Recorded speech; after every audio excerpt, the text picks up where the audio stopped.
Right. Welcome to the session by the University of Leicester. So just to do quick introductions, my name is Kevin Ritchie. I'm the recruitment manager at the University of Leicester. I'm going to be co-presenting the session with my colleague Lizzy, who is our resident Eploy guru within the recruitment team as well. Firstly, a big thank you to everybody for attending. I think when we were discussing the session with Eploy, we didn't know whether it was going to be a reasonably popular session or not, so we have people here, so this is positive. And the main focus of the session really is just to kind of go through some of the ways in which we use recruitment data at the university to really inform some of the decisions that we make, some of the approaches that we take, and also the broader strategic objective of trying to diversify our workforce. It's going to be a very honest look at the recruitment processes. If you like stats and data and pie charts, you're entirely in the right place because there are plenty. We are very conscious that we have the dreaded just before lunch slot as well, though, so we will do our absolute best to avoid the hangry audience and make sure we finish on time. Okay, so just a bit about the University of Leicester first of all. We are one of the larger employers in Leicestershire. We've been around for just over 100 years. We had our centenary quite recently. We are a research-intensive university, but despite that, out of our 3,800 staff, roughly 2,500 of those are professional services staff.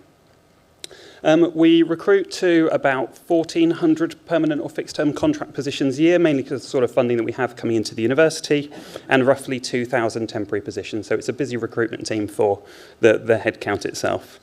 We've got about 13,000 students, so all in all, it's a fairly big organisation.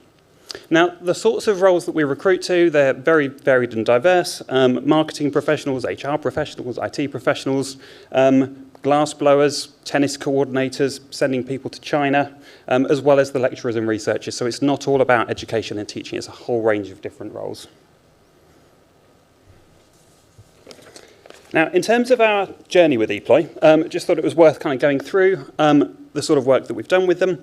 Now, originally, we signed the contract in 2017, November 2017, after a fairly lengthy contract negotiation period. 6 months worth of implementation, and then we went live in April 2018 for permanent recruitment only. The first challenge was to integrate Eploy with our payroll system with SAP, because prior to the integration, having each person put onto payroll was an incredibly manual admin-heavy process, and it was taking roughly 45 minutes per person.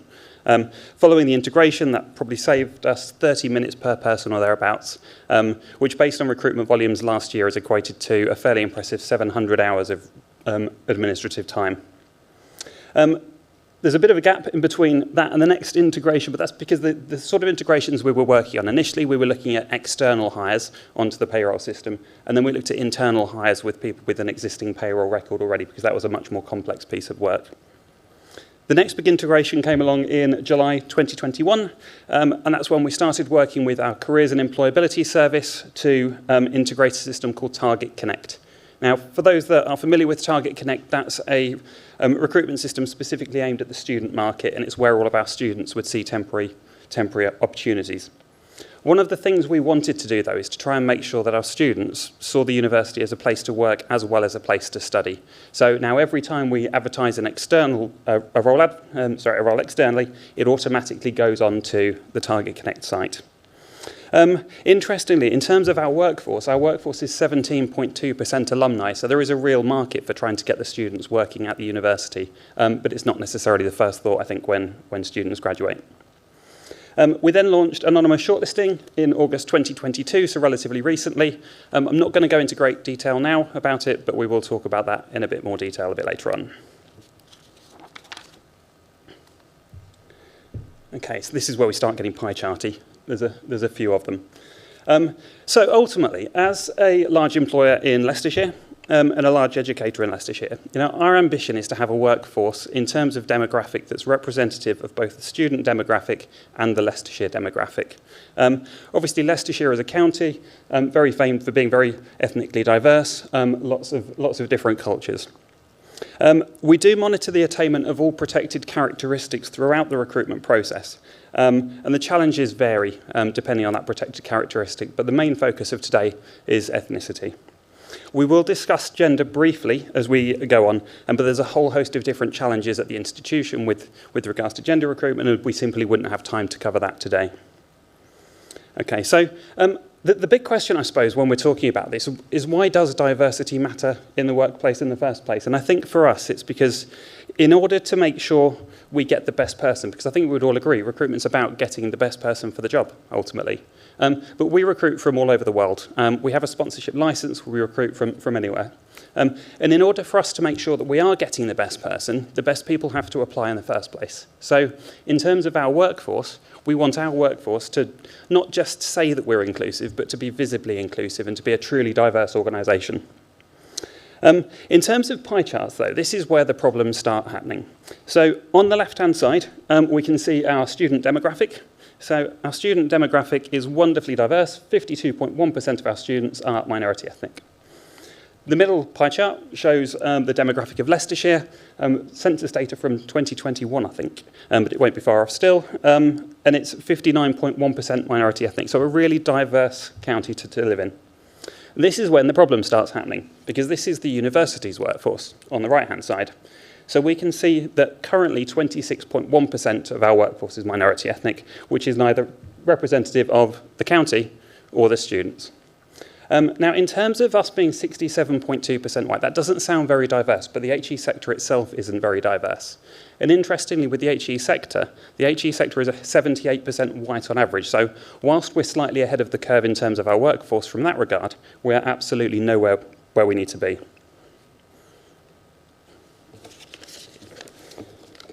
Okay.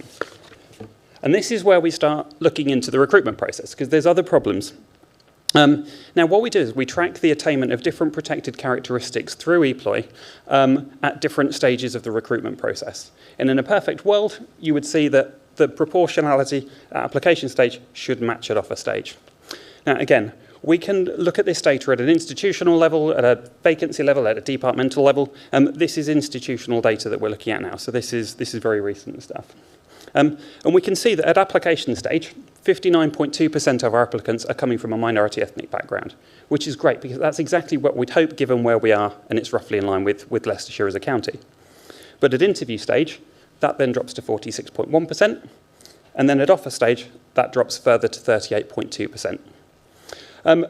Now, this is quite a complex problem because across the university, like I say, this is institutional level data, and there's many reasons for this happening across the board. It's likely to be that there's an over-reliance on HE sector experience in the first instance because we know the HE sector itself isn't diverse, but it's not a one-size-fits-all issue.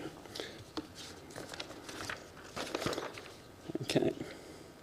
And this is where it gets even more interesting.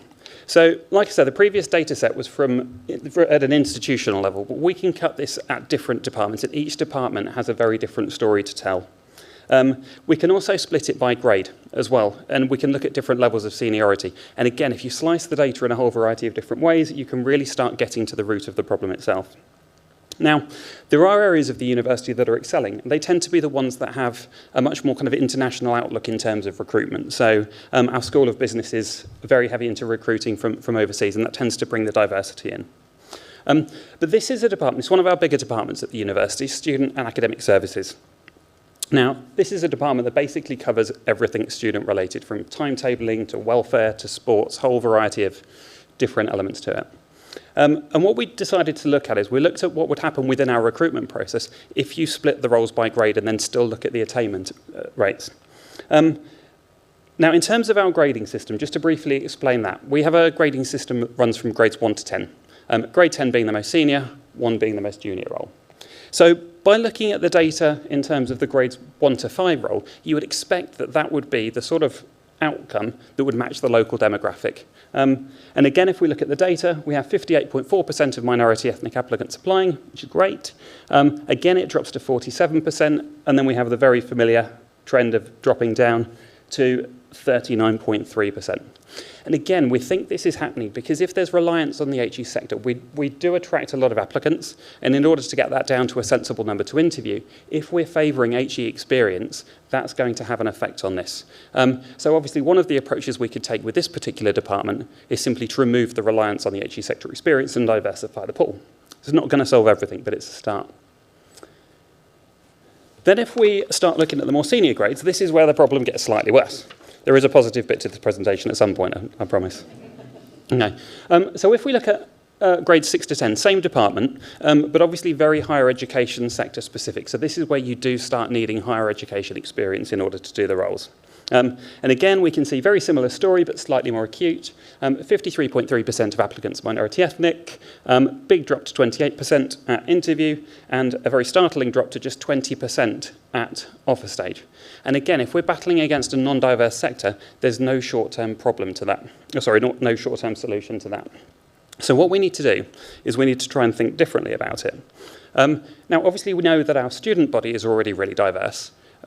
It makes sense then to try and really kind of target our recruitment activities. That if we can recruit more from the student body into the lower graded posts that require less experience, and then develop that student body up into the more senior roles, over time we will see a shift in that pattern. And then there's another problem. So institutionally, we have a slight barrier to this, and this is something that's being actively worked on. In that for our students, the requirement for a degree starts at grade 6. Now, we don't have a single grade 6 job out there that doesn't require any form of experience.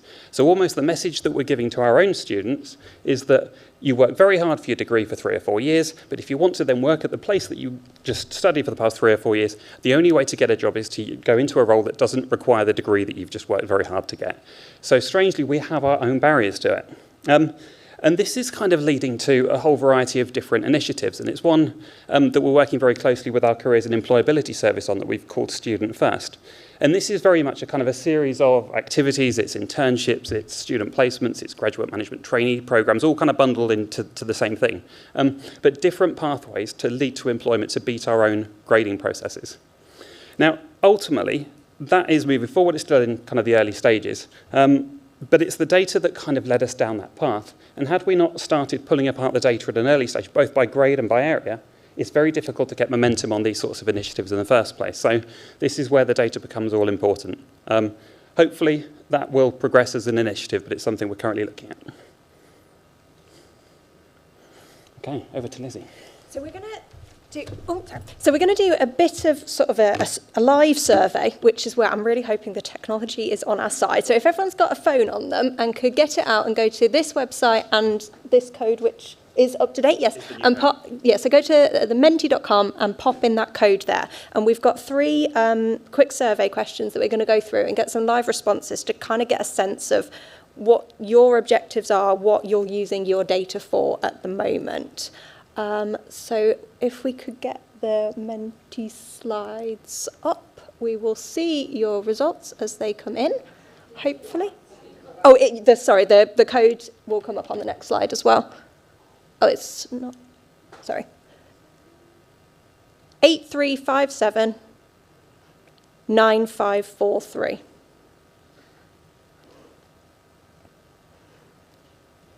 So hopefully it will come up in a second. But our first question, is having a diverse workforce a current strategic priority for your organisation? Yeah, we'll get there. That's fine. It's to be expected. All right, we have tech support. Yeah, that was a huge relief. I didn't want to be our own tech support. Here we go. Yes. So as your answers come through, we can see that absolutely having a diverse workforce is a massive common trend in strategic objectives. In higher education, it's something you can't really move without hearing about this idea that having a diverse workforce is only going to be a good thing for our institution. And as you'll see in some of our data, it underpins quite a lot of the trends of how we're using data as well. So the next question then is, do you feel that you are always producing reports for reporting's sake? So I think everyone's had that feeling where you sit down, you spend hours on a really intricate report, you're in Excel, you're pivoting around, you send it out and you get no response at all and no one does anything with it. And the amount of yes, absolutely is coming through suggests that we're not alone in feeling like that. It's as much as you can run the data and run the data and run the data, you've got to be able to do it in a way that's going to grab people's attention as well, if you're going to get any changes made based on data. So that's something we'll talk about a little bit in our next few slides as well. A few people who think that their data is completely underpinning their institution, which is nice, but never particularly been our experience. So lucky you. And final question then is a free text field. So what are the top 2 ways that you're currently using your recruitment data? Kind of open to you, see what you're doing with it at the moment. And we'll get some answers through and see what kind of things you're looking at. Everyone deep in thought.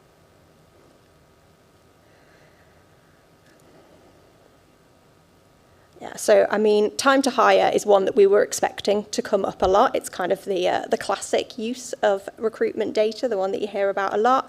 And then things around diversity and equal opportunities. It makes sense if a lot of you have diversifying your workforce as a strategic priority. So yeah, quite interesting to see the different uses that you've got for data, but yeah, a general theme, I think, of things around EDI and ethnicity, which will come up a lot as we carry on going through this. So thank you for that. So if we could sit back to the main slides seamlessly, perfect. So one of the main ways that we like to think of ourselves as using data is to challenge processes, to actually make sure that anytime we've got a policy in place, we're launching a new initiative, that we're always taking a data-driven approach and show that the data backs up what we're doing. And one of the ways that this has come up most recently is about how we can look to broaden where we recruit from and outside of that over-reliance on higher education experience. So on this chart here, you can see the third one down is, fourth one down is jobs.ac.uk. So I think we've got some HE colleagues in the room who will be very familiar with jobs.ac.uk. It's kind of the bread and butter of recruiting higher education staff. It is where everyone who works in academia looks for a job. And the common argument is that jobs.ac.uk is going to generate a very wide application pool because it's looking at HE experience. However, we know very well that it's where we get our highest calibre of candidates from. So we looked into the data to check that that was true before we gave up on jobs.ac.uk.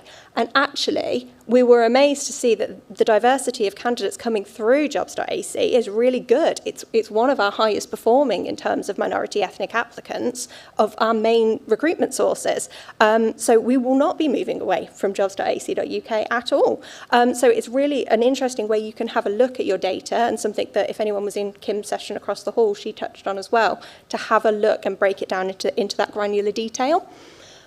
When we were looking at moving away from jobs.ac.uk, the common ones that you think about are Indeed or LinkedIn instead, the ones you would probably expect to be a bit more representative of your local community and of the wider population. But actually, they are much poorer performing in terms of the diversity of the candidates they attract. Indeed was really surprising to me because I thought that's where we would be finding the Leicester-based staff for those lower grade roles that are still at the university predominantly white, but it's not going to be the answer to any of our problems, it turns out. And actually, they generate a very poor calibre of candidates anyway. So we will still be using them, but not expecting them to be making a huge difference, only because they're free, really. And employee referral is one of the most interesting ones as well, and probably after Eploy's keynote speech, one that probably I rather didn't talk about a bit, but we won't be going ahead with any kind of employee referral scheme because we can see very well that it's going to get us a predominantly white candidate base, because as you can sort of work out, employee referral schemes, you're going to recruit from the same pool of people group together, don't they? So you end up recruiting, and it's going to exacerbate our diversity issues at the university. It is a really high calibre of candidates because, as they were saying in the keynote speech, you end up getting people who've already sort of been pre-screened a little bit.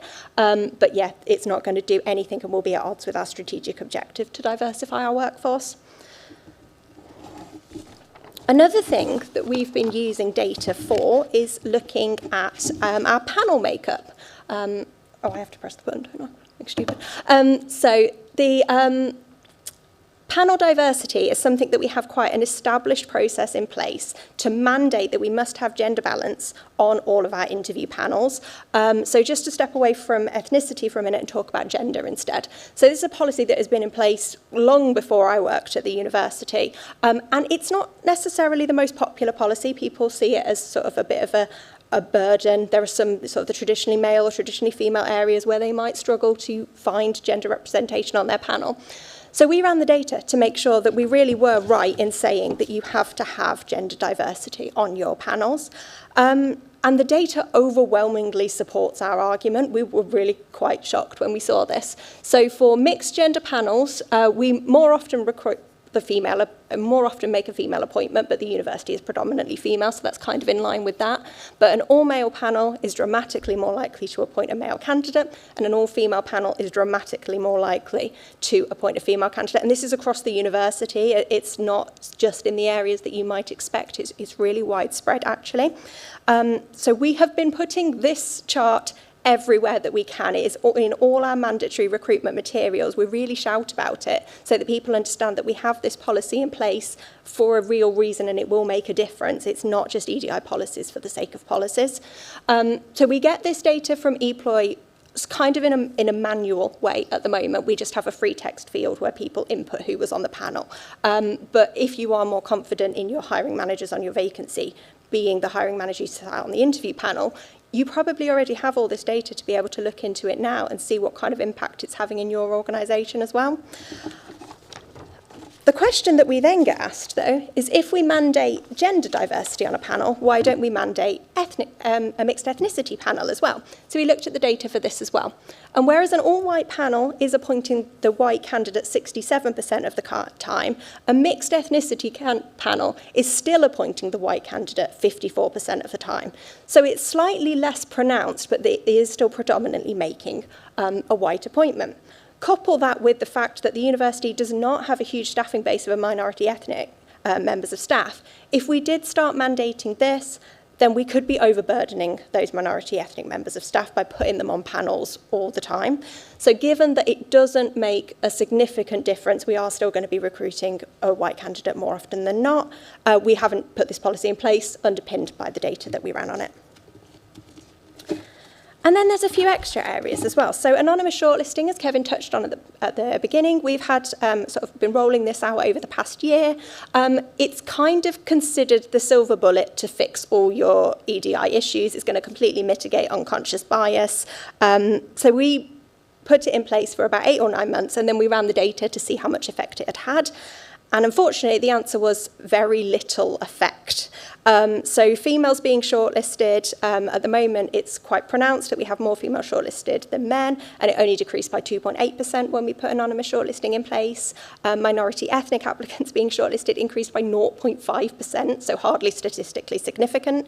The amount being appointed did increase slightly, but given that it's not anonymous by that point, I'm not sure we can claim the credit for that from anonymous shortlisting. We are going to keep the process in place because using the candidate feedback questionnaires, we got really good feedback from our candidates. They actually preferred this way of applying to the CV and cover letters. And our hiring managers likewise gave us really good feedback on it. And it's a good initiative to have in place because it's part of showing our commitment to those EDI issues. But it's not going to change the world overnight. It's only going to work when we couple it with other initiatives as well. And then going beyond diversity issues as well, we use our data in quite a lot of ways to try and inform our decision making. So we used to have a process of internal advertising in place. It was not particularly popular within the recruitment team because every vacancy had to be advertised internally first. Anecdotally, it felt like most things didn't get recruited internally, and then we had to advertise it externally instead. And managers didn't like it because they felt like it just added a 2-week delay into their recruitment processes. So we ran the data on it, and we saw that the amount of internal applicants being recruited had not increased at all. We shared this with our executive board members who had initiated the policy in the first place, and it was part of the argument that we used to get that policy abolished. And then we can share data with other departments to affect things that sit outside of recruitment. This is a sort of approach we've affectionately termed data bashing, where we have the data in Eploy, we have this very rich source of data in Eploy, and we share it to make a bit of a point. So at the university, we have quite a bureaucratic offer process where if you are recruited to a position which is externally funded from a research grant, when the offer is made, it has to go back to some colleagues in the research finance team for them to approve the offer before we can send out a contract to the candidate.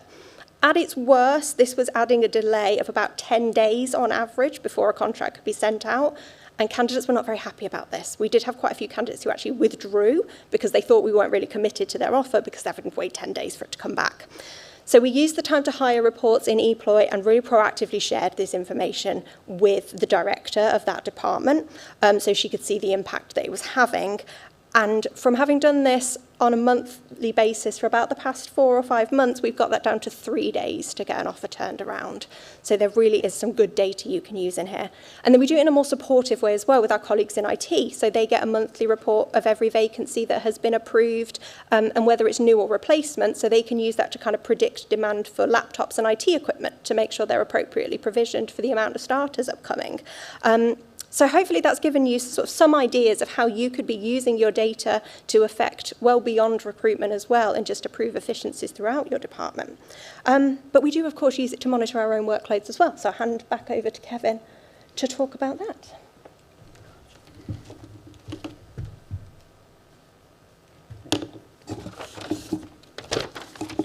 Sorry, just get to my notes.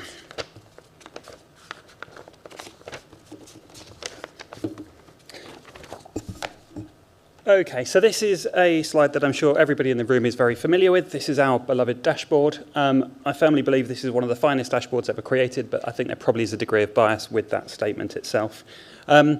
We monitor a load of things through the dashboard. Obviously, on the left-hand side, we monitor vacancies coming through the authorisation process, because that can take some time. How many are sitting with the team? How many are advertised? The usual operational stuff, so probably no surprises there. We monitor our vacancy numbers by year, which is the top graph in the middle, the blue one, and worth noting 2022 being a little bit higher than the rest. On the right-hand side, we monitor vacancies by area, which is particularly useful in terms of team structure because we have an individual, what we would call a recruitment coordinator, looking after each of the areas so we can make sure workload's evenly split. And we look at the increase in vacancy numbers as well over time. So lots of different ways in which we use the dashboard. And it's really helpful because I'm sure experiences will differ across the room.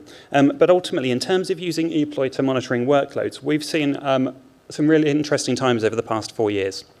So on the left-hand side, this graph shows the cumulative number of vacancies that we've been dealing with as a team. So light blue line, 2019, that was probably the last normal year that we had for a while. 2020 happened, no need to go into much detail there, but you can see the effect it had on the vacancy numbers overall by year. And then things started picking up in 2021. So almost all of the recruitment that didn't happen in 2020 then decided to happen in 2021, making it probably one of our busiest years ever. At which point we were then convinced it's just a blip, it will calm down. Then 2022 happened, which was then 45% busier than the previous years from 2021. So it got really busy. So we've decided it's probably not a blip at this stage, and vacancy volumes are just on the rise. Now, interestingly, with this year, we're still tracking slightly higher again against last year at the same time point in this year. So again, it's looking to be our busiest year on record. Now, we're managing this with the same team structure and the same team volumes. So one of the important things we then have to do is we have to monitor recruitment turnaround times at each stage of the recruitment process, just to make sure that, firstly, as a team, we're still delivering, and to make sure that the turnaround times aren't being impacted. So again, on the right-hand side, we can see that time to advert, it's gone up slightly by a couple of days, but it's been fairly consistent in terms of the time to get an advert live, despite the increase in vacancy volumes. The time it takes to get an offer out, a vital part of the process, has remained completely constant despite the increase in volumes. And the time to complete the right to work checks, the referencing, that's actually gone down. Now, I think for me that's particularly important because obviously we need to make sure that individually across the team people are performing well and the turnaround times aren't being impacted. But also, if you're working on a hybrid basis and working more remotely, it's much more difficult to have the visibility of team success. And this is something that we can then share with the senior management team with our own divisions and just show just how effective the team is working at the time. It also really helps because last year, just thinking back to that slight blip that we had, that was 2022, it was an interesting year for us because it started fairly slowly in terms of vacancy numbers, and then it simply skyrocketed. And it's only through the data that we spotted in about July last year that across September and October, they were likely to have more new starters than we'd ever had in a 2-month period. So much, though, that there was a particular day in October where 2.5% of the entire workforce started on that day, so the numbers were very high. So with the data, again, we were able to identify the problem. We flagged it straight to the senior management team, who were then able to get all of the division to basically support the recruitment team, which is only a team of 13 for the next 2 months or so, to help us get through that period of time. And again, without the data, that could have been an absolute resourcing disaster. What it turned out to be was a model for future working if that happens again. So the data informed the problem, and again, we were able to act upon it.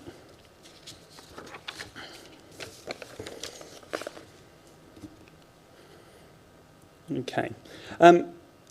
One of the best things about the data is, I think when you're trying to diversify a workforce, the hardest thing is to get the message out institutionally to everybody as to why it's so important. And I think we've all been through recruitment training, we've all had unconscious bias training, I'm sure, and it doesn't have the impact that the data has. So all of the data that we've showed you today goes into the recruitment training for our hiring managers, so they can understand before they start recruiting at the university the sorts of challenges that we're facing and ultimately what we're trying to achieve. And again, the challenge, I think, with trying to change the demographic of a workforce is it's a long-term thing. You know, it's a really long-term thing to make any real difference to this. And often, I think, by the time you kind of measure your starting point and your end point, there are so many variables in the way that it's impossible to know kind of what worked and what made a difference, if there was a difference at all. Now, we've done a whole lot of activity in terms of recruitment initiatives. We have a full review of our recruitment processes by an external consultancy. That was a few years ago. We have annual external community engagement plans, because I think as an employer we felt that we were not outward-facing enough in terms of Leicester and Leicestershire. So that's working with some of the underrepresented groups in terms of CV writing support, attending community engagements, that sort of thing. We produce annual health checks, we call them, for all of the departments, and that shows gender attainment and ethnicity attainment through the recruitment process at a departmental level, and that's shared with the heads of departments, and then they're expected to have a plan to address any issues and any anomalies. And like I said, we include all of this in the training, and I think that's where the data becomes really powerful. Now, the good thing is, at Leicester, we are seeing an improvement, which is great. So rather than look at the demographic over workforce over a long period of time, we track the offer rates for minority ethnic staff at 6 monthly intervals. So back in July 18 to December 18, we were offering 25.5% of our roles to minority ethnic staff. It goes up and down, as you would expect, but in the last formal 6-month period that we measured, July 2022 to December 2022, that's now increased to 40.1%. So it's a long way to go, but it's good progress in the short term. Interestingly, the most recent 6 months, we did measure it just before coming here today, and I think we're tracking at 39.3%. So again, there's a slight dip, but we tend to see that it increases more in the latter part of the year, because that's when we have a bigger intake of academic staff, and we think that's largely driving it. And then what really matters is on the right-hand side, what difference does that make to the actual demographic of the workforce? So similar timeframes, and again, if we track our demographic over 6-month increments, we can see that back in July 18 to December 18, only 16.2% of our workforce was from a minority ethnic background. Again, that's gradually improved by 9.8% now. It's currently 26%. So just thinking back to the previous slides, ultimately, we want to be about 50%, 55%. So we're nowhere near where we need to be. And this is the infancy, really, of what we want to do that will ultimately be a very long-term project. But it's going in the right direction. And at least by kind of sharing this data, we keep the momentum of the project as well institutionally, and we can highlight the successes and shout about them. So I hope that's been useful. Just a bit of an insight into some of the stuff we've been looking at and how we work. And we would welcome any questions.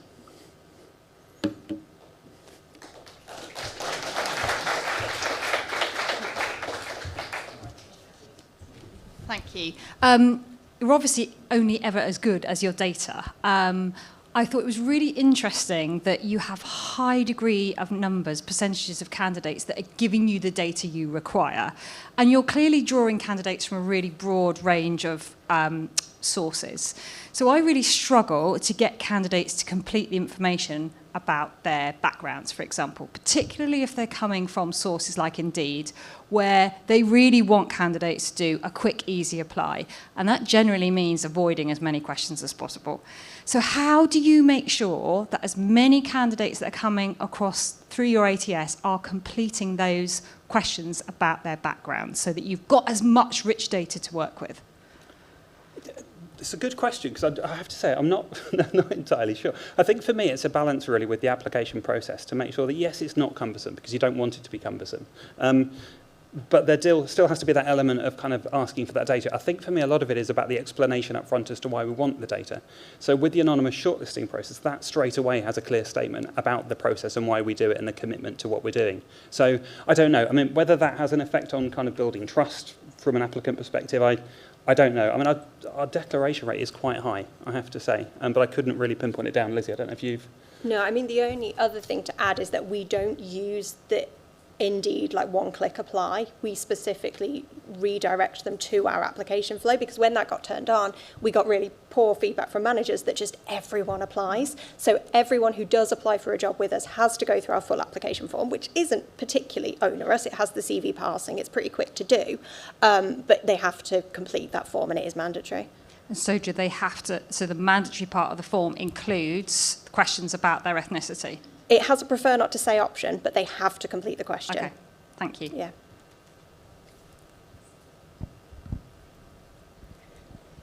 Try and scoot around.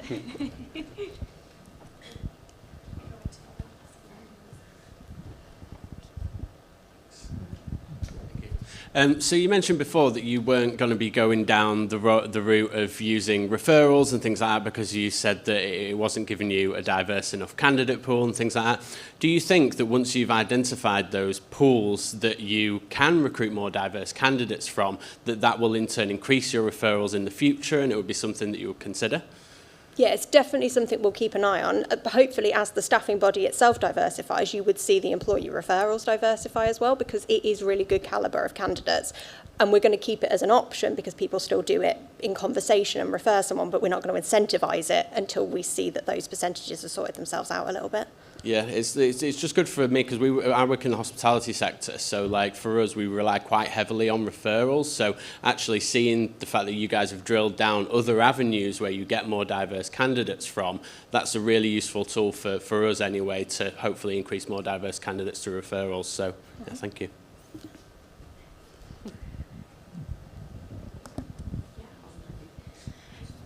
Hi, do you just ask like diversity or equal opportunity questions at application, or do you give them an opportunity to maybe amend that at onboarding?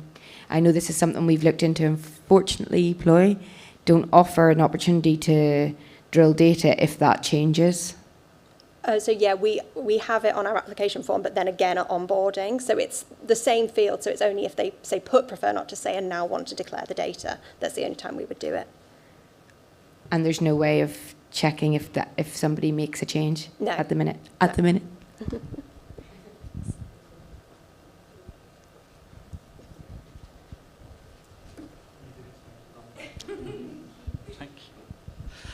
Aside from the protected characteristics, do you do any monitoring of quality of hire that you make? And if you do, what data would you use to define whether it was a quality hire or not? It's not something we actively monitor at the moment. I think because once somebody's hired from day one, there's so many variables in place. I think it's one for the future, potentially, once we manage to get the staff demographic right, but it's not something I think we could easily track with the systems that we've got. I mean, I'm interested in this, so if anyone is doing that, if we could have a chat outside, that would be great. Thank you. Yeah, I mean, we have an exit interview process, but that's about as sophisticated as it gets at this point in time, which isn't going to give us any real data to base that on. Anyone else?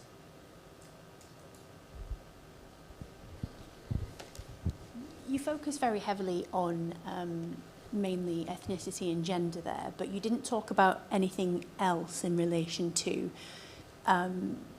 particularly the population of Leicester, for example. So, and in terms of making your workforce more representative of the local demographic, are you looking at anything else other than those two metrics? Because you're missing a trick with things like social mobility, with disability. There's more to that than simply those two metrics to making your workforce more representative of the local community. Yeah, absolutely. I think ultimately down to the time that we have today, it wasn't possible to kind of cover all of the work that we do in terms of kind of the other protected characteristics, but yeah, we absolutely do.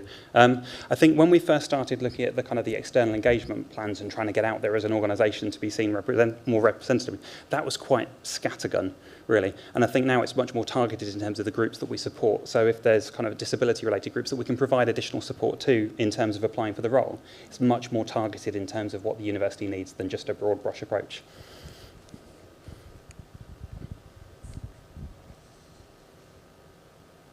Any more? No? Lovely. Thank you very much, guys. Thank Okay. you all. Thank you very much. That's good.